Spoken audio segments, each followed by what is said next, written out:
सीतापुर गांव में रहती थी एक चुड़ैल, लेकिन इस बात से गांव के लोग अनजान थे।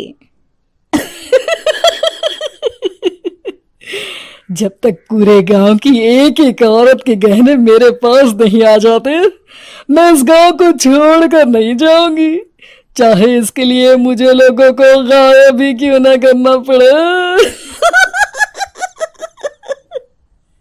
दूसरी तरफ गांव की औरतें बात कर रही थी। अरे सुन रही हो, ये देखो, मैंने कल ही नया हार बनवाया है सोने का, कैसा लग रहा है? बहुत ही अच्छा है ना। पहले तुम पहनो, फिर शादी में अपनी होने वाली बहू को दे देना। और क्या, सोने चांदी का यही तो फायदा है, जितना पुराना उतना महंगा। लेकिन एक एक पैसा बचाकर ये लेना सच में बहुत मुश्किल हो रहा था मेरे लिए। तभी वहां पहली का पति आ जाता है। गांव में एक औरत के घर के सोने के सारे गहने चोरी हो गए। लोग बातें बना रहे कि गांव में कोई चोर घुस आया है जो घर की कोई चीज को हाथ नहीं लगाता, पर सिर्फ सोने के गहनों को ही चुराता है। अब तुम ना अपने ये गहने संभाल कर रखना। हे भगवान, ये क्या बोल रहे हैं? ये तो वही बात हो गई कि गांव बसा नहीं और लुटेरे पहले आ गए। दूसरी तरफ गांव के ही एक घर में रंजना रहती थी। उसके पति का गांव में चाउमीन का ठेला था। एक दिन उसके घर में एक औरत आती है। अरे रंजना, तो गांव में नहीं है तो सोचा तुम्हें बता दूं। गांव में बात चल रही है कि गांव में एक चोर घुस आया है जो घरों के सोने के गहने चुरा लेता है। अरे मैं तो सिर्फ ये कान की छोटी सी बाली ही सोने की पहनती हूँ, बाकी गहने तो मैंने गांव के बैंक में लाकर रखे हैं। ये क्या होता है? ना बाबा ना, हमारे गांव की औरतें तो गहने अपने पास ही रखती है। जब कहीं जाना हो तो बस अलमारी से गहने निकालो और पहन लो। दूसरी तरफ एक औरत हाथ में टोटके वाली छोटी सी गुड़िया लेकर घर में चली आती है। अरे कोई है? घर की औरत है क्या? क्या है ये गुड़िया? ये कोई ऐसी वैसी गुड़िया नहीं है, ये जादुई गुड़िया है। इसको घर की अलमारी में रखना। अगर तुम्हारे घर पर किसी की बुरी नजर होगी तो रात भर में ये पतली सी गुड़िया मोटी हो जाएगी। मैं कल आकर ये गुड़िया ले जाऊंगी और तुम्हारे घर की सारी बुरी नजर छूट जाएगी, समझी? अरे वाह, ये तो बहुत कमाल की गुड़िया है, दे दो। कितने की है एक? अरे नहीं नहीं नहीं, ये फ्री की है। मेरा काम इस पूरे गांव को बुरी नजर से दूर रखने का है। हाँ। भली औरत उसके हाथ से वो गुड़िया लेकर अलमारी में रख देती है। लेकिन अगली सुबह जब वो उस गुड़िया को देखती है तो पतली सी गुड़िया मोटी हो चुकी होती है। हे भगवान, ये क्या? किसने मेरे घर को बुरी नजर से बांध रखा था? तभी वो गुड़िया वाली भी आ जाती है। मैंने कहा था ना, घर पर बहुत ज्यादा बुरी नजर है, लाओ ये गुड़िया मुझे दे दो। औरत वो गुड़िया उठाकर उसे दे देती है। गुड़िया हाथ में आते ही वो औरत उसे लेकर सीधे गांव के बाहर की खाली हवेली में चली जाती है और साधारण औरत से चुड़ैल बन जाती है। अरे पगली, गांव वाली इस गुड़िया के पेट में तेरे घर के सारे गहने हैं।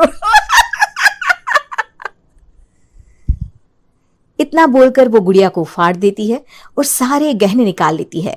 वहीं दूसरी तरफ, हे भगवान, मेरे घर के सारे गहने चोरी हो गए। उस औरत के घर के आसपास लोगों का जमावड़ा हो जाता है और लोग बातें करने लगते हैं। लो जी, ये भी घर गया। पता नहीं कौन चोर है जो इतनी होशियारी से गहने चुरा लेता है। कुछ समझ में नहीं आ रहा कि कौन है। लोग तो घर से कहीं जाते भी नहीं है, न ताला लगे न घर खाली हो, फिर भी रातों रात गहने चोरी हो जाते हैं। अरे हम तो कहते हैं लोगों को बारी बारी चौकीदारी करनी चाहिए, चोर को तो पूरे गांव वाले मिलकर पकड़ ही लेंगे।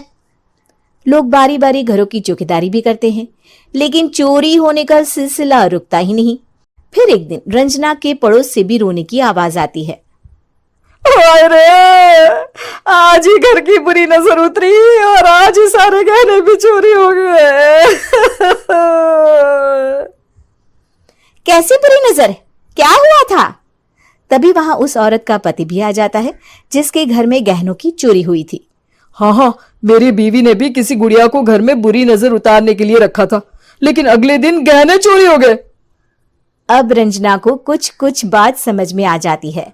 वो गांव वालों से कहती है, देखिए अब आप लोग चिंता ना करें, जल्द ही चोर पकड़ा जाएगा। उस नजर उतारने वाली गुड़िया को आज मेरे घर कोई भेज देना। फिर क्या था, चुड़ैल को लोग रंजना के घर भेजते हैं। पहली बार देखा है कोई खुद लुटने को तैयार बैठा है। तो तू है जिसे घर की बुरी नजर उतारनी है? ये ले गुड़िया, ये सुबह तक मोटी हो गई तो समझो तुमको और तुम्हारे घर वालों को नजर लगी है। हाँ हाँ, मैंने काफी सुना है। तुम ये गुड़िया मेरे घर छोड़ देना। अरे क्यों नहीं, कल सुबह आऊंगी जब गुड़िया तुम्हारे घर की सारी बुरी नजर लेकर मोटी हो जाएगी, ठीक है? अब क्या था, रात को रंजना ने पूरी नजर गुड़िया पर रखी। वो अपने पति और गांव के कुछ लोगों को घर की खिड़की से घर के अंदर नजर रखने को कह देती है, और फिर जो नजारा सब देखते हैं वो हैरान करने वाला होता है। गुड़िया धीरे से अलमारी खोलकर बाहर आती है। अलमारी के सारे गहने लेकर घर में जहां जहां गहने होते हैं वो लेकर अपने मुंह से खा जाती है। वो जितने गहने खाती उतनी ही मोटी हो जाती और फिर अलमारी में बंद हो जाती है। गांव वाले डर के मारे वहीं बेहोश हो जाते हैं। लेकिन सुबह जब वो औरत गुड़िया लेने आती है, रंजना उसका सामना करती है।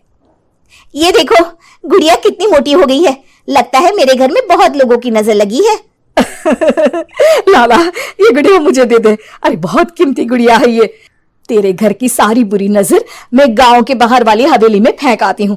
शाम को फिर लोगों के घर इसे लेकर जाना है ना, इसमें तो मेरी जान बसती है, जान। रंजना गुड़िया को चुड़ैल की तरफ बढ़ा देती है, लेकिन फिर वापस ले लेती है और गुड़िया के हाथ मोड़ देती है। जैसे ही गुड़िया के हाथ मोड़ती है, चुड़ैल का हाथ भी मुड़ जाता है।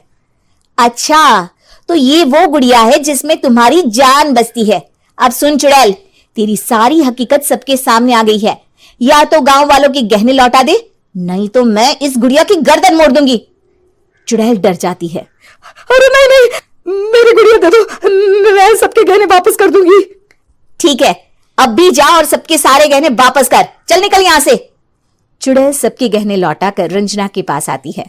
ला दे मेरी गुड़िया रंजना, इसके अंदर के गहने निकाल ले, लेकिन ये गुड़िया वापस दे दे।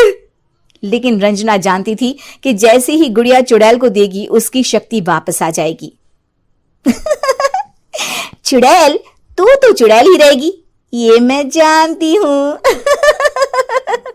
अरे नहीं नहीं नहीं, मैं गांव छोड़कर चली जाऊंगी, किसी को परेशान नहीं करूंगी, वादा करती हूँ मैं। लेकिन रंजना उसकी एक बात नहीं सुनती और गुड़िया का सर उसके शरीर से अलग कर देती है। चुड़ैल सर अलग होती ही गायब हो जाती है। गांव वाले रंजना के साहस और बुद्धि की खूब प्रशंसा करते हैं।